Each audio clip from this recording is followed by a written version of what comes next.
अपने जीवन की पुण्यवाहक कर्म। दान किसमें होता है दादा? देखिए, कर्म, हम लोग जो पुण्य कर्म करते हैं, व्रत, तीर्थ सेवा, ये सब पुण्य मिलता है। संत सेवा, अन्नदान। अगर तुम अमीर होना चाहती हो तो एक बार बोल देना कि आज तक मैंने दादा नारायण भैया को जितना सेवा किया, अन्नदान दिया, उसका सारा फल लेके ये कहता हूं कि मैं करोड़पति बन जाऊं। चुटकी से बनेगा आदमी, चुटकी से, चुटकी से। अगर तुम्हें ये पुण्य दान देके करोड़पति बनना है तो तुम्हारे रास्ता खुला हुआ है। मैं बार बार कहता हूं, मेरे फोटो पे चप्पल मारो, अरबपति बन जाओगे, लाखों करोड़ों मिलेगा। मारो, देखो, मजा लो, फायदा लो। बोल साचे दरबार की। अपने जीवन के पुण्य कर्म, व्रत, तीर्थ सेवा, संत सेवा, अन्नदान आदि का पुण्य फल किसी के निमित्त भी संकल्प करके दे दिया जाए। संकल्प, लेकिन संकल्प में कुशा होना चाहिए। अगर कुशा ना हो तो विष्णु को संकल्प प्राप्त नहीं होती है। तो कुशा से संकल्प दान दे देना, और उसके बाद जप दान। अभी संकल्प दान हुआ ना, मैंने क्या दान दिए? पुण्य दान। अब है जप दान। कोई पैसा लगता है? लेकिन नाम रूपी जप तो तुम लोग किए हो नहीं हो, तो कहां से दान दोगे? ये दान देते थे हमारे ग्रुप के लिए हमारे पिताजी। जाते नहीं थे, लेकिन बलांगीर जैसे उद्धत जगह जहां एक प्रोग्राम सक्सेस नहीं होता, वो टेंशन में थे, ये कैसे करेगा वहां जाके। तो मैंने बोला, आप क्यों ऐसे एक्साइटेड हैं? बोलते, मैं हरि नाम का जप कर रहा हूं, तेरा प्रोग्राम अच्छा हो। ये जप दान था। क्या दान था? ये व्यक्ति धन नहीं दिया, संपत्ति नहीं दिया, चीज नहीं दिया, मानो क्या दिया, हरि जाने, लेकिन जय माता दी ग्रुप का अनुष्ठान अच्छा हो, इसलिए जप दान किया। कभी ना हो पाओ तो 1000 हरि नाम जप लेना, कहना वैष्णो मेला सक्सेस हो, तुम्हारी जप दान वहां स्वीकार हो जाएगी। बोल साचे दरबार की। माता पिता संतान आदि के सुख के लिए, सुख शांति आरोग्य के लिए ये अप्रत्यक्ष दान है, परोक्ष नहीं है, अप्रत्यक्ष दान है। बोल साचे दरबार। हम लोग सब क्या करते हैं? भक्ति करते हैं। भक्ति का भी दान होता है, कोई पैसा नहीं, कोई देने। ये तो और खतरनाक है, जूता चप्पल कम्बल खरीद के दे दे बाबा, पुण्य कहे कौन दे? हैं? भक्ति दान, भगवत भक्ति का मार्ग बताकर, देखो भैया चल वहां चल, अच्छा होता है, चलो अच्छा होता है, भले गाली दे, लेकिन भगवत भक्ति का मार्ग बताकर उसे पथ पर आरूढ़ कर देना। चलो हरि के रास्ते पे। 4 बार ले गए, एक निकम्मा व्यक्ति है, उसको कहते ना, हम लोग 2-4 दोस्त जुड़ना चाहते नहीं जुड़ते, प्रयत्न जारी रखो। कौन सा अपने धर्म में जुड़ना है? जुड़ना इसके साथ है, वो कहीं भी जुड़े अपना ही तो है। गंगा तो ये नहीं कहती कि मैं बंगाल में शुद्ध हूं और गोमुख में। जब तुम्हारे में हरि तत्व है तो जिस रास्ते में जा रहा है, आकाशे पतितम तोयम यथा गच्छन्ति सागरे सर्वदेवान नमस्कारम केशवम प्रति गच्छति। जिसको भी आराधन करें मेरे कृष्ण पा रहे हैं, वो आज सूर्य नारायण के रूप में पा रहे हैं। तभी तो अर्जुन को कहा कि हे अर्जुन, ऐसा ऐसा बात है। तो अर्जुन ने कहा, तुम्हारा उम्र कितना है? 2-4 साल मेरे से बड़े, और तुम बोलते हो मैं ये ज्ञान सूर्य को दिया था, सूर्य ने उसको दिया, उसने इसको दिया, उसने नारद को दिया, तो सूर्य से तुम बड़े हो।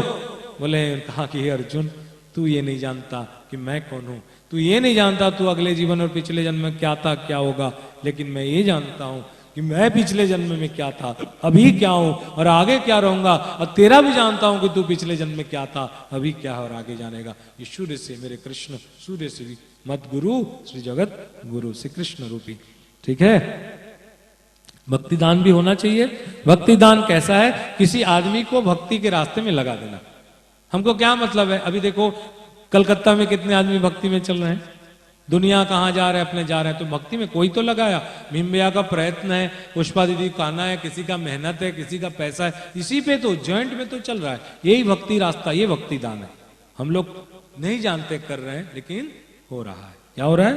हो रहा है। उसके बाद आशीष दान, आजकल किसी को नहीं लगता। पहले बुढ़िया लोग कहते थे दूधो नहाओ पूतो फलो। मैं बोला कैसे दूध नहाएंगे, कैसे पूतो फलेंगे? ना पेड़ है ना पौधा है, ये आशीर्वाद का क्या मतलब? दूधो नहाओ पूतो फलो, हम लोग का पेड़ है, पूत को फलेंगे। ऐसे आशीर्वाद दो जिसमें कोई चिरायु भव, कोई चिरायु होता है तो ये भी कम हो गया। अखंड सौभाग्यवती भव, उसी के सामने उसके पति जाता है चौपाई लेके, कोई अखंड सौभाग्यवती भी नहीं हुआ। तो मैं आशीष देता हूं, सुखी रहो। गलत करता हूं, 10 समय का जीवन भी जी लो, सुखी जीवन जियो, सुखी रहो, लेकिन बहुत कम का देता हूं।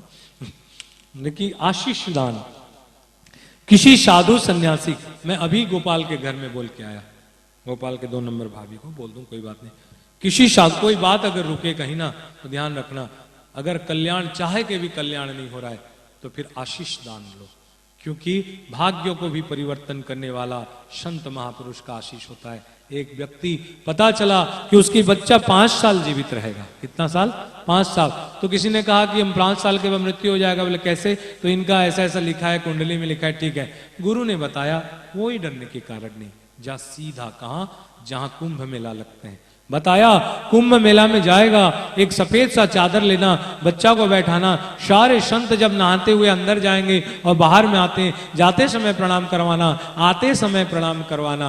जब सब जाते रहे और सारा क्या किया, धूल ऐसे रखा अपने धोती को, संत लोग जाते रहे हो राम सीताराम करके, और नहा के जब राय जो धूल आया, उस धूल से बच्चों को अभिषेक किया गया संतों के चरण के धूल से। और जब जाते हुए बच्चों को निगाह पड़ा सब संत का, प्रणाम किया, हरि नाम लेके अंदर गए, और जब पुण्य कमा के बाहर आए तो दीर्घायु भव, दीर्घायु भव, दीर्घ। अरे एक संत का आशीष कल्याणकारी नहीं होगा? जब सारे संत तुम्हें आशीर्वाद देंगे तो क्या तुम्हारे कल्याण नहीं होगा?